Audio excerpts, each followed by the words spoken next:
வாழ்க்கையில் ஒரு பாலைவனம் போகிறீங்க சரிங்களா, ஒரு வாட்டர் பாட்டில் நிறைய தண்ணி கொடுக்குறாங்க. முன்ன பின்ன நீங்கள் பாலைவனத்துக்கு போனதில்லை சரியா, அந்த தண்ணியை நீங்கள் எப்படி யூஸ் பண்ணுறீங்கிறத பொறுத்து தான் இந்த பாலைவனத்தை நீங்கள் கடந்து போக முடியும். ஒரு தடவை பாலைவனத்தை கடந்தவனுக்கு அந்த தண்ணியோட வேல்யூ தெரியும். அதை எப்படி பத்திரமா வச்சுக்கணும், எங்கெங்கே அந்த தண்ணி குடிக்கணும், அதை யூஸ் பண்ணணும் பத்திரமா. அப்போ தான் நம்ம உயிர் பிழைக்க முடியும். இதை எப்படியாவது தாண்டிடணும்.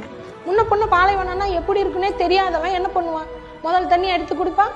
ஜில்லுன்னு இருக்குது, நல்லா இருக்குது, மேலே ஊற்றுனா ஜாலியாக இருக்குது, அப்போ வெயிலுக்கு ஃப்ரெஷ்ஷாக இருக்குன்னு அந்த உயிர் தண்ணியை அவன் மேலே ஊற்றி விளையாடி வேஸ்ட் பண்ணுறான். அப்போ அவனால் பாதி தூரம் கூட கிடைக்க முடியாது.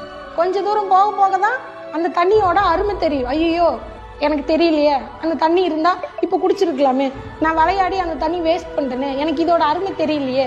நீ அழுதாலும் புரண்டாலும் என்ன பண்ணாலும் திரும்ப அந்த தண்ணி கிடைக்காது. இதே தான் உன் லைஃபும்.